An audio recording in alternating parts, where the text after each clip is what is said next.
Alright, this is Twirly Craft's baby bug blanket, and I'm working on the eyes. There's an eye on the bumblebee, which I'm going to work on, but the caterpillar, the dragonfly, and the ladybug all have eyes as well. So I'm just going to show you how I do this.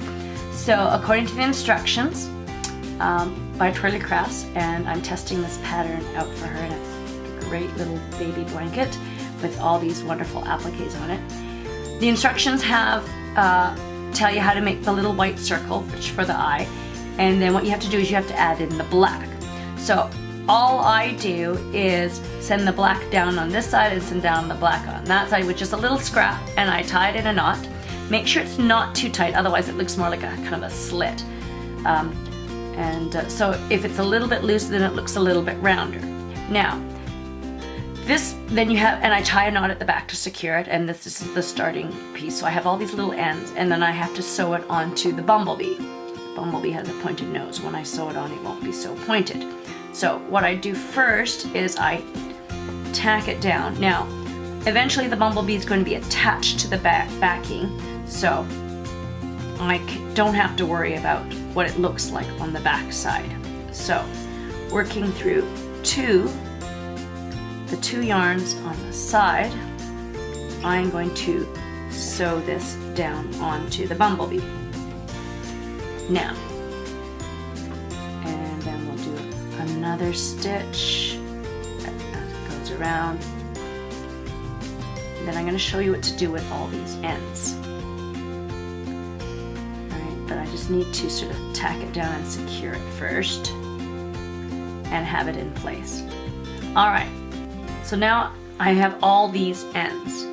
If it were a bigger applique, I would just tuck it underneath and it wouldn't be so bad. But this is a tiny little eye. So what I'm going to do is I'm going to pull it all the way through under the yellow here, because once this gets sewn down, no one's going to see it. So you can use one of two things. You can use these Susan Bates needles, which have the big eye, and you can go through. These are plastic, and sometimes I have to be very careful because I'm worried that they're going to break. Or I just use another hook and I go underneath, and I'm just going to pull all these ends through,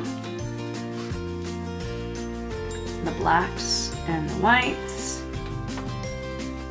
Right, and so now it's underneath, and no one's going to see that because this is going to get sewn down. So let me finish sewing this eye.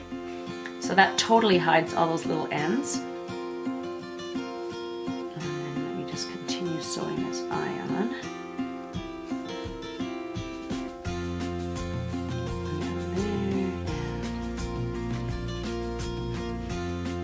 and looks a little loose, so I'm going to do that there. Alright, so now the eye is on. And don't need this anymore, and I have all these ends, and just to make it secure I just grab another random end here. It happens to be the white, and I just tie it in a knot so it's there secure. I could trim this. I could just leave it because it's just going to go underneath anyways, but I'm going to trim it a little bit shorter. I save these ends in a little cup that I use for when I make amigurumi. I can use it to stuff things. So now all the ends are underneath, and so when I sew the bee down, it'll be fine. But first, before I do that, I need to make its mouth. So I have this red embroidery thread here, and I'm just going to thread my needle, and I'm going to show you how I'm going to do the mouth.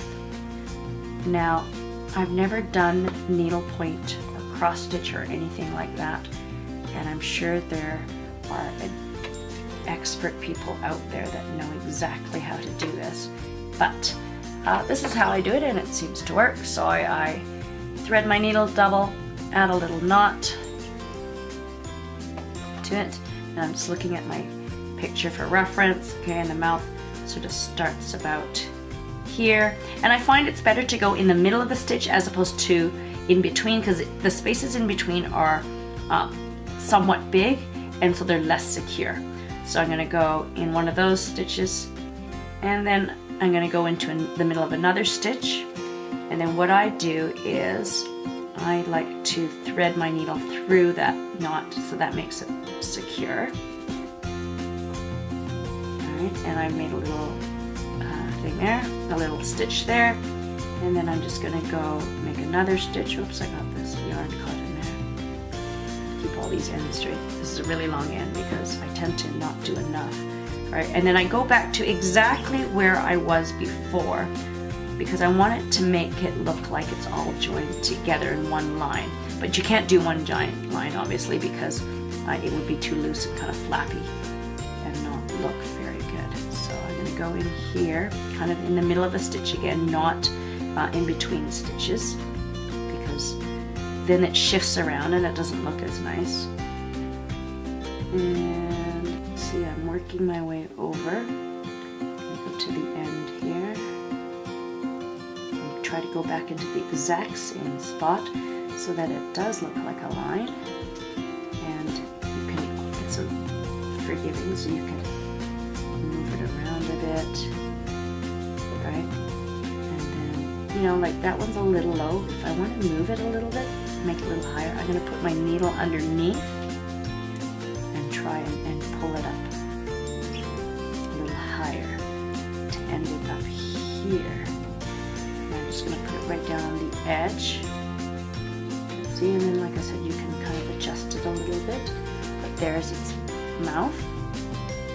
And if you want to make it thicker, what I've done before is just gone through over it again. But there is the bee's little mouth. And like I said, you can adjust it a bit. It's quite forgiving. And make it exactly the way you want. Alright, and then so this is done. Because it's double, I just cut it.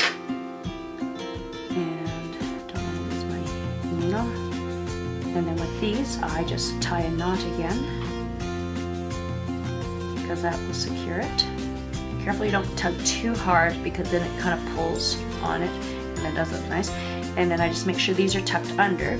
So now I'm about to sew on the bumblebee, and I just make sure all those ends are tucked under, and there you go. And that's how I do the eyes and the mouth on these bugs.